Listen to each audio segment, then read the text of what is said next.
Hello students, welcome to all of you in science class 10th। हम chapter पढ़ रहे हैं बच्चों लाइफ प्रोसेस, और ये क्लास नंबर 2 है आपकी लाइफ प्रोसेस की। पिछली क्लास में हमने देखा था बच्चों लाइफ प्रोसेस क्या है। लाइफ प्रोसेस के लिए जो सबसे ज़्यादा ज़रूरी चीज़ है डैट इज़ नोन एज कि वो जो पर्सन है वो अलाइव होना चाहिए। भाई आपको बताया था ना मैंने कि लाइफ प्रोसेस किस में होंगी, अलाइव पर्सन में होंगी। और कोई भी पर्सन जो है अलाइव है या नॉन अलाइव है आपको कैसे पता पड़ेगा, लिविंग है या नॉन लिविंग है, तो वो आपको पता पड़ेगा बिकॉज ऑफ मूवमेंट्स। तो इसके बारे में हमने डिस्कस किया था पिछली क्लास में आपसे, ठीक है। आज की क्लास में हम जो है मैंने आपको लास्ट टॉपिक पढ़ाया था बच्चों मॉलिकुलर मूवमेंट्स। क्या पढ़ाया था बच्चों? मॉलिकुलर मूवमेंट्स, ठीक है। वहाँ पर मैंने आपको मूवमेंट्स आपको दिखाए थे, movements of ions in the cell, movements of ions in the cell. तो बच्चों हमारी क्या है, लिविंग ऑर्गेनिज्म एक चीज़ और शो करते हैं बच्चों जिसकी वजह से लाइफ प्रोसेसेस होती हैं, ठीक है। चलिए स्टार्ट करते हैं आज का लेक्चर और देखते हैं बच्चों लाइफ प्रोसेसेस आपका इस लेक्चर में हम क्या क्या आपको बता रहे हैं। तो सबसे पहले हम स्टार्ट करेंगे कि जो लिविंग ऑर्गेनिज्म है वो मेटाबॉलिज्म शो करते हैं, ठीक है। अब आपका दिमाग में आएगा बच्चों मेटाबॉलिज्म क्या है, ठीक है। चलिए आज की क्लास में देखते हैं, ठीक है। तो सबसे पहला पॉइंट आप यहाँ पे लिखेंगे बच्चों living organisms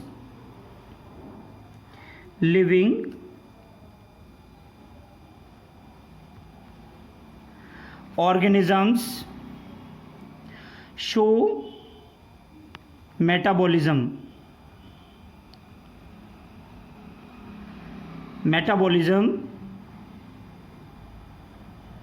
They grow, respond to stimuli,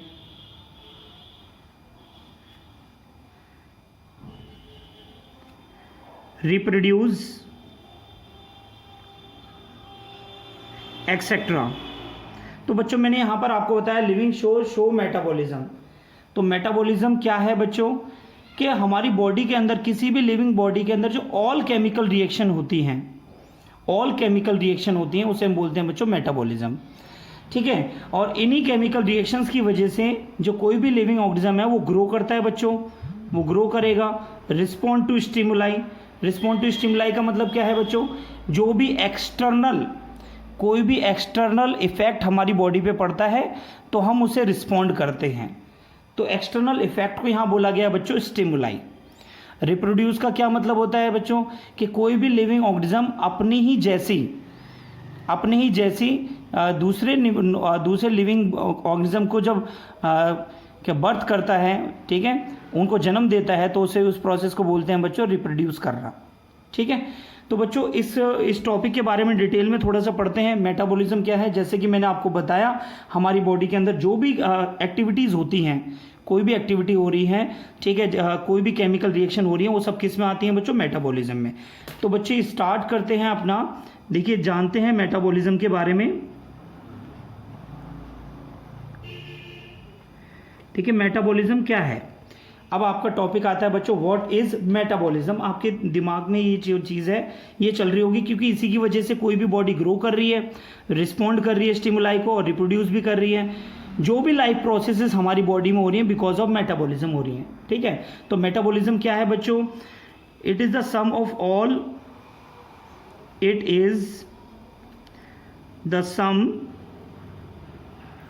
of all chemical reactions,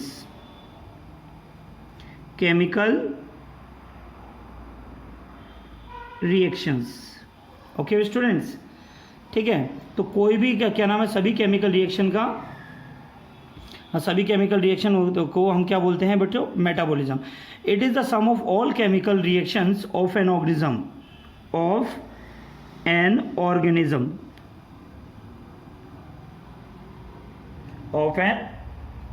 organism, ठीक है बच्चों। तो बच्चों इसमें हम देख रहे हैं कि जो हमारा मेटाबॉलिज्म है, तो मेटाबॉलिज्म के अंदर हमारे पास में कि 2 टाइप्स की रिएक्शन होती हैं बच्चों।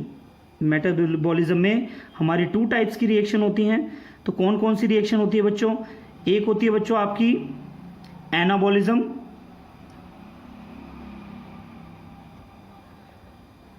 एनाबॉलिज्म होती है, और एक होता है बच्चों कैटाबॉलिज्म।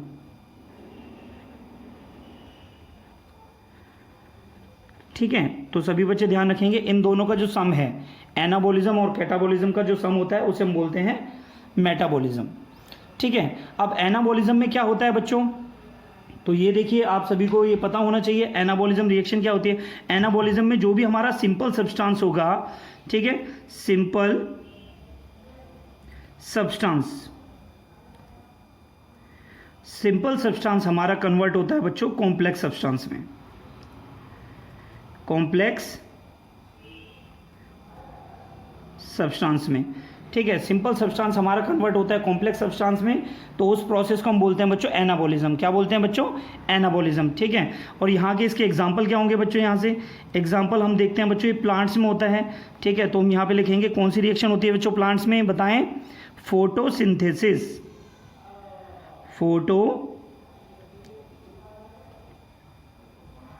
फोटोसिंथेसिस। ठीक है, फोटोसिंथेसिस रिएक्शन में ऐसा होता है। ठीक है, नेक्स्ट हम बताइए और कोई और किस में होता है, हम और भी एग्जांपल बता सकते हैं। Protein synthesis, protein synthesis etcetera. Okay students, तो सबसे जो मेन पॉइंट है वो आपको ध्यान रखना है, एनाबॉलिज्म में सिंपल सब्सटेंस हमारा कन्वर्ट हो रहा है किसमें? कॉम्प्लेक्स सब्सटेंस में। ये मेन पॉइंट है, ये सभी बच्चे ध्यान रखेंगे। ठीक है, अब देखिए कॉम्प्लेक्स सब्सटेंस, इसमें कैटाबॉलिज्म में क्या होता है? इसमें होता है बच्चों आपका जो कॉम्प्लेक्स सब्सटेंस है, कौन सा? Complex substance. ठीक है, कॉम्प्लेक्स सब्सटेंस आपका कन्वर्ट होता है सिंपलर सब्सटेंस में, सिंपलर सब्सटेंस में। देखिए बच्चों जस्ट अपोजिट ऑफ एनाबॉलिज्म। ठीक है, अभी आपको मैंने इसमें क्या बताया बच्चों? कॉम्प्लेक्स सब्सटेंस हमारा कन्वर्ट हो रहा है, ठीक है, कन्वर्ट हो रहा है किस में हो रहा है बच्चों? सिंपलर सब्सटेंस में। ठीक है, और इसका एग्जांपल क्या होगा बच्चों? यहाँ पर एग्जांपल जैसे हम ले सकते हैं बच्चों, रेस्पिरेशन। ठीक है, चलिए इस चीज़ को हम थोड़ा सा आपको समझाते हैं। देखिए अभी यहाँ पर मैंने एग्जांपल लिया फोटोसिंथेसिस का। ठीक है, आपने प्रीवियस क्लासेस में भी पढ़ा हुआ है, और आपको इस चैप्टर में लाइफ प्रोसेस में भी मैं आपको फुल डिटेल में आपको इसे पढ़ाने वाला हूं बच्चों। तो फोटोसिंथेसिस रिएक्शन क्या होती है? फोटोसिंथेसिस रिएक्शन में आपने देखा है बच्चों कि जो आपका जो इनऑर्गेनिक सब्सटेंस है, क्या है बच्चों? इनऑर्गेनिक सब्सटेंस है। ठीक है, जैसे आपका कार्बन डाइऑक्साइड और वाटर, कार्बन डाइऑक्साइड। ठीक है, फोटोसिंथेसिस रिएक्शन में क्या होता है बच्चों? ठीक है, कार्बन डाइऑक्साइड क्या क्या क्या होता है बच्चों? Carbon dioxide plus water. ठीक है, तो इसमें कितना होता है? कार्बन 6CO2, और इसमें वाटर होता है बच्चों 12H2O। ठीक है, ये किसकी प्रेजेंस में? सनलाइट, सनलाइट और क्लोरोफिल। जो क्लोरोफिल कहाँ पाया जाता है बच्चों? ये पाया जाता है लीव्स में। ठीक है, ये किस में कन्वर्ट हो जाता है? C6H12O6, date is glucose. ठीक है, और इसमें क्या निकलती है बच्चों? ऑक्सीजन गैस इसमें रिलीज होती है। ठीक है, तो बच्चों ये रिएक्शन आपकी किसकी है? फोटोसिंथेसिस की। ये फोटोसिंथेसिस की रिएक्शन है, सभी बच्चे ध्यान रखेंगे। ठीक है, फोटोसिंथेसिस में आप क्या देख रहे हैं? Simpler substance. ये सिंपलर सब्सटेंस है हमारे, और ये हमारा एक कॉम्प्लेक्स सब्सटेंस हमारा बन जाता है। ठीक है, तो इस प्रोसेस को बोलते हैं बच्चों हम एनाबॉलिज्म। क्या बोलते हैं बच्चों? एनाबॉलिज्म। और कैटाबॉलिज्म में क्या होता है बच्चों? कैटाबॉलिज्म में कॉम्प्लेक्स सब्सटेंस, कॉम्प्लेक्स सब्सटेंस हमारा ब्रेक डाउन होता है सिंपलर सब्सटेंस में। जैसे कि बच्चों ह्यूमन बींग्स क्या करते हैं बच्चों? कि जो भी चीज़ें वो खाते हैं, फूड, न्यूट्रिएंट्स जो भी लेते हैं, बॉडी में किस फॉर्म में स्टोर होते हैं बच्चों? ग्लूकोज की फॉर्म में स्टोर होते हैं। ठीक है, जब ह्यूमन बींग सांस लेते हैं, ठीक है, जैसे हम ऑक्सीजन ले रहे हैं, ठीक है, जब ह्यूमन बींग्स जो है सांस लेते हैं, तो वो जो फूड है जो ग्लूकोज की फॉर्म में जो बॉडी के अंदर स्टोर होता है बच्चों, वो ब्रेक डाउन हो जाता है। यानी हमारा कॉम्प्लेक्स सब्सटेंस जो बॉडी के अंदर था वो सिंपलर सब्सटेंस में कन्वर्ट हो गया बच्चों। जब सिंपलर सब्सटेंस में कन्वर्ट होता है, ठीक है, तो ये प्रोसेस आपकी बनती है बच्चों कैटाबॉलिज्म। और कैटाबॉलिज्म प्रोसेस कहाँ पर होती है बच्चों? Inside the cell. कहाँ पर होती है बच्चों? ये सभी बच्चे ध्यान रखेंगे। जो कैटाबॉलिज्म है ये होती है आपकी इनसाइड द सेल। ठीक है। कैटाबॉलिज्म आपको देखने को मिलता है बच्चों इनसाइड द सेल, ठीक है। तो आपने इसमें देखा बच्चों कॉम्प्लेक्स सब्सटेंस आपका जो है सिंपलर सब्सटेंस में कन्वर्ट हो जाता है, तो इसको हम बोलते हैं बच्चों, क्या बोलते हैं इसे, कैटाबॉलिज्म। तो इसमें आपका जो एग्जाम्पल मैंने आपको क्या बताया बच्चों, एग्जाम्पल मैंने आपको बताया है रेस्पायरेशन, क्या बताया बच्चों, रेस्पायरेशन, ठीक है। तो मेटाबॉलिज्म के अंदर हमारी कौन कौन सी प्रोसेसेस हो गई बच्चों, मेटाबॉलिज्म में हमारी 2 प्रोसेस हो गई। नंबर फर्स्ट आपकी प्रोसेस होगी एनाबॉलिज्म और कैटाबॉलिज्म। तो एनाबॉलिज्म और कैटाबॉलिज्म को मिलाकर आपका क्या बन रहा है बच्चों, मेटाबॉलिज्म, ठीक है। एनाबॉलिज्म क्या था, कैटाबॉलिज्म क्या था, बेटा उम्मीद करता हूं कि सभी बच्चों को समझ में आया होगा, हाँ या ना, समझ में आया बच्चों सभी को, नोट कर लीजिए सभी स्टूडेंट्स, ठीक है। अब हम नेक्स्ट टॉपिक आपको हम स्टार्ट करेंगे आपका न्यूट्रिशन, ठीक है। न्यूट्रिशन क्या होता है, ठीक है, इसके बारे में हम आपको बताएंगे। चलिए बच्चों एक क्वेश्चन मैं आपसे पूछ रहा हूँ, ठीक है, मैं भी आपको जो है 1 मिनट में आपको इसका जवाब देता हूँ। तो आप मुझे बताएं बच्चों फिजियोलॉजी क्या है, व्हाट इज़ फिजियोलॉजी, सभी बच्चे सोचें फिजियोलॉजी क्या है। किसी बच्चे को याद आया बच्चों फिजियोलॉजी क्या है, हाँ नहीं, चलिए कोई बात नहीं, हम आपको बताते हैं, सभी बच्चे नोट करेंगे बेटा, ठीक है। It is the branch of biology, it is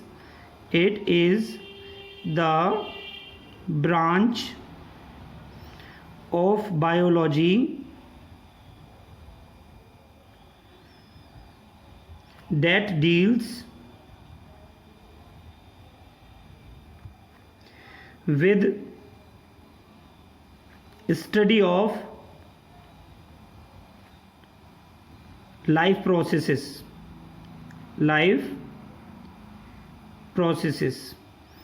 is called physiology,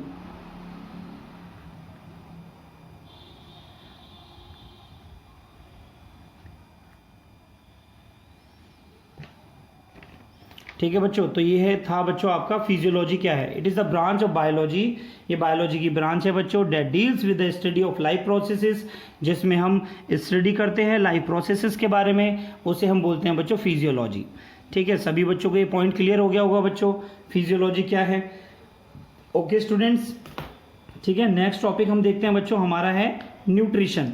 चलिए स्टार्ट करते हैं अपना ये न्यूट्रिशन टॉपिक अपना, ठीक है। न्यूट्रिशन क्या है,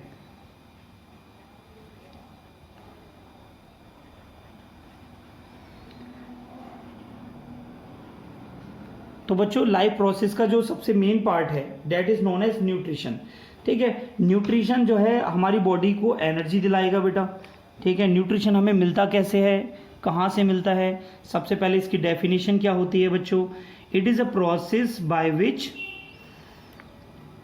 it is a process by which living beings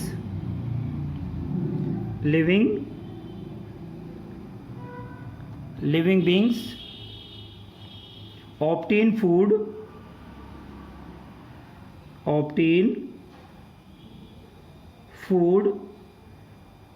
or synthesize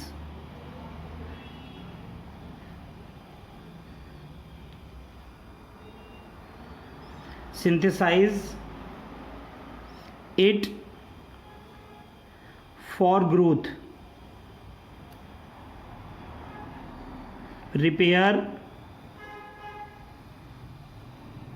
maintenance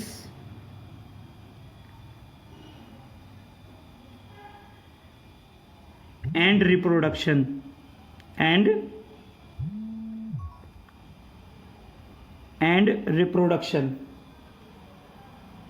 okay students, ठीक है। तो ये डेफिनेशन में आपको क्या देखने को मिल रहा है बच्चों, आपने यहाँ पर देखा, आपने क्या देखा बच्चों, it is a process by which living beings obtain food, synthesize it for growth, repair and maintenance, ठीक है, and reproduction and for meeting the energy needs, and for meeting the energy needs, the energy needs.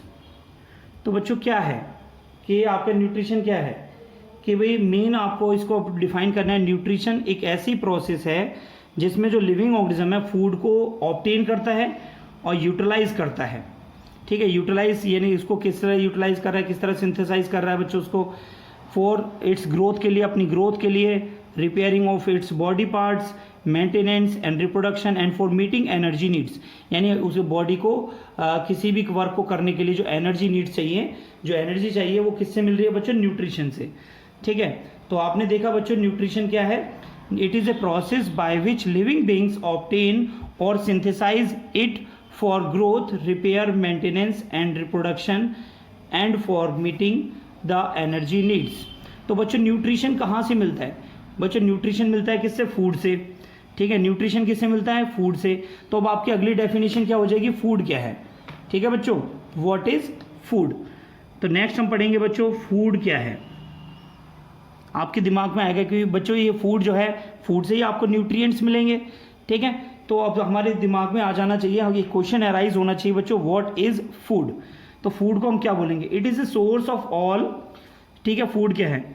It is a source, it is a source of all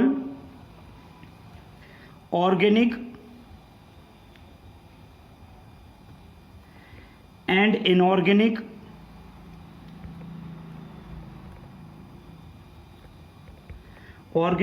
inorganic elements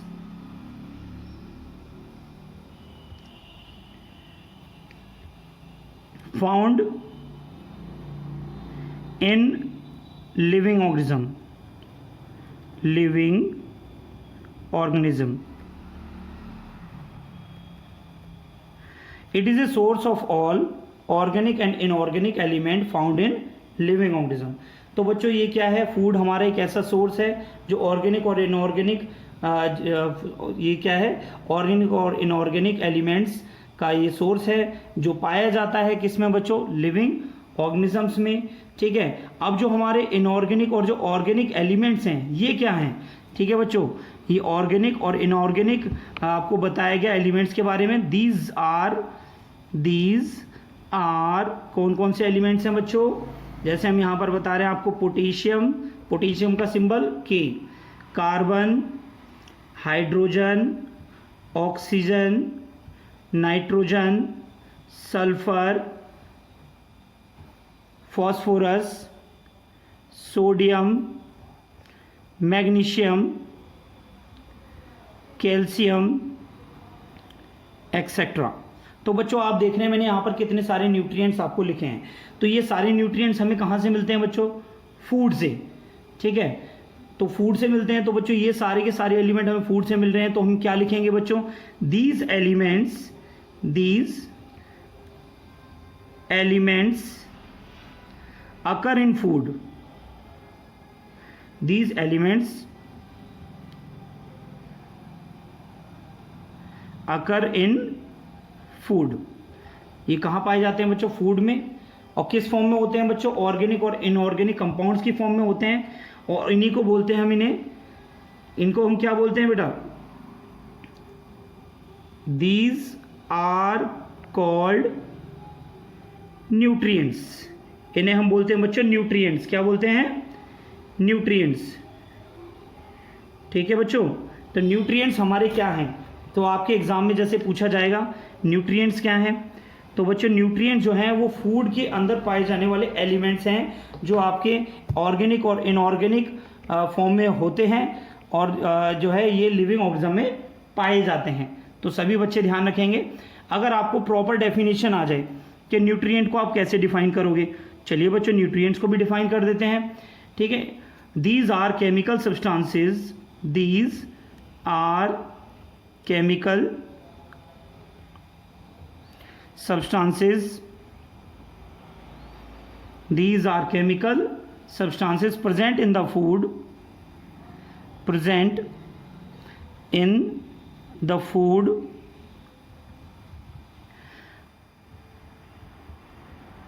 which an organism obtain from the surroundings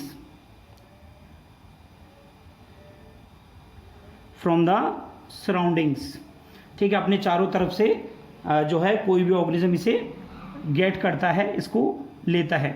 समझ में आ रहा है बच्चों? और इसको कैसे use करता है? And uses as source of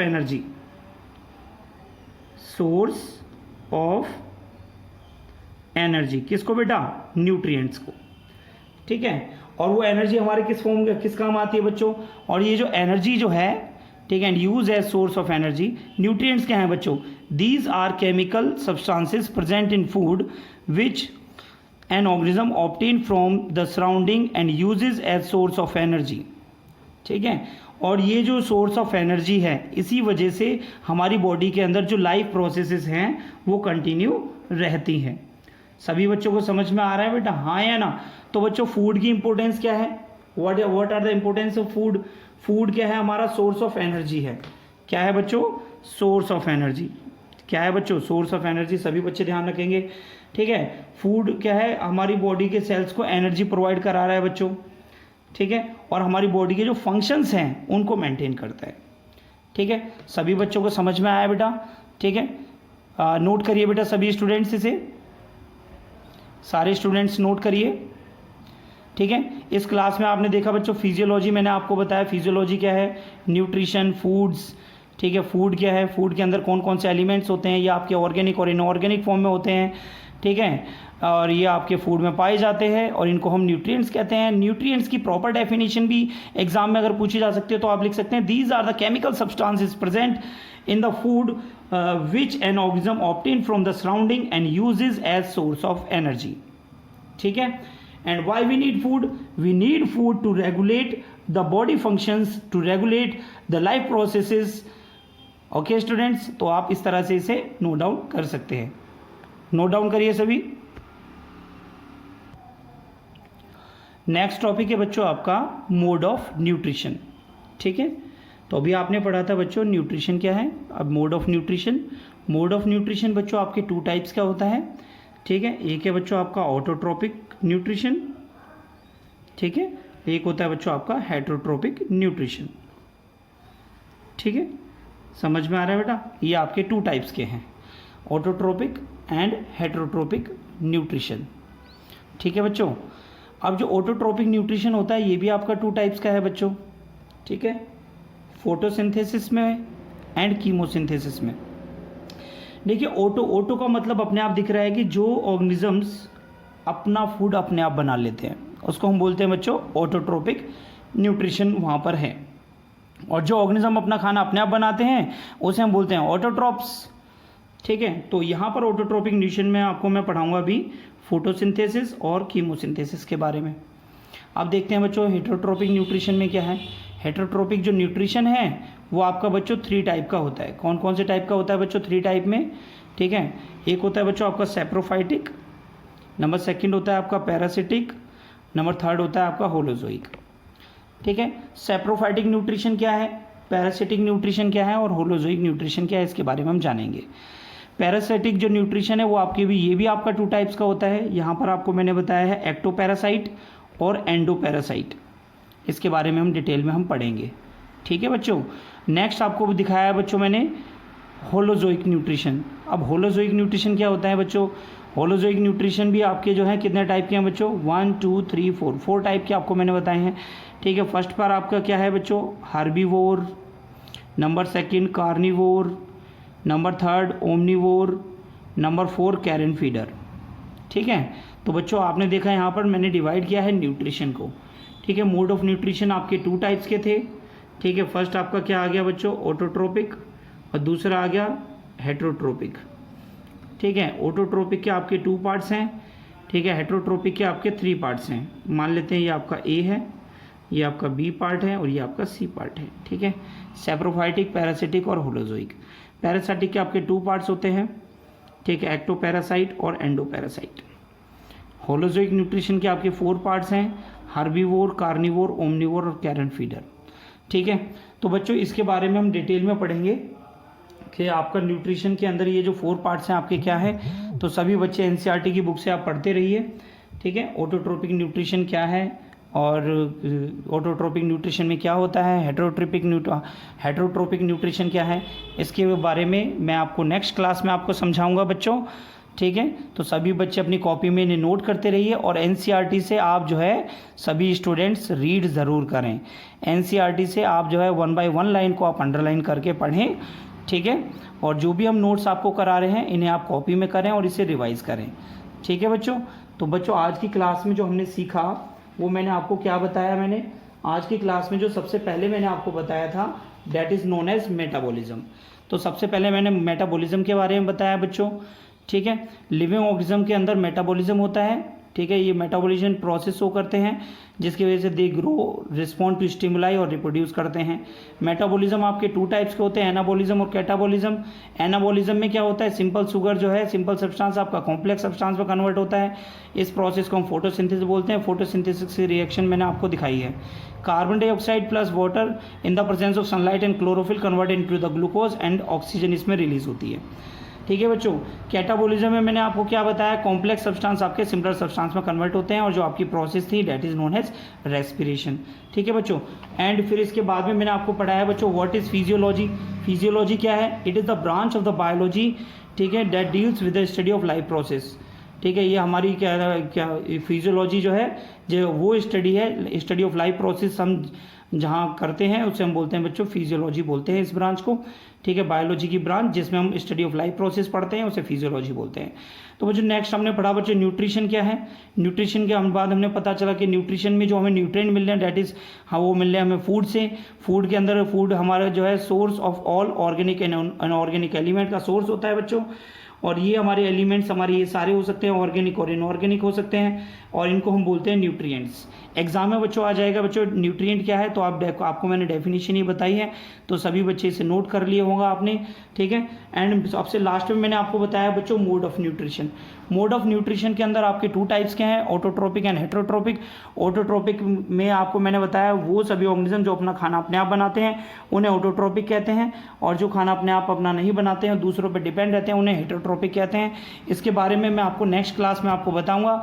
autotrophic आपके जो है अपना खाना अपने आप बना सकते हैं, हेटरोट्रोपिक दूसरों पर डिपेंड होते हैं। ऑटोट्रोपिक आपके जो है फोटोसिंथेसिस रिएक्शन शो करते हैं और कीमोसिंथेसिस। ठीक है, ये दोनों क्या है इसके बारे में नेक्स्ट क्लास में आपको बताऊंगा। हेटरोट्रोपिक न्यूट्रिशन आपका 3 टाइप्स का है, सैप्रोफाइटिक, पैरासिटिक एंड होलोजोइक। ठीक है, पैरासिटिक न्यूट्रिशन आपका 2 टाइप्स का होता है बच्चों, एक्टोपैरासाइट और एंडोपैरासाइट।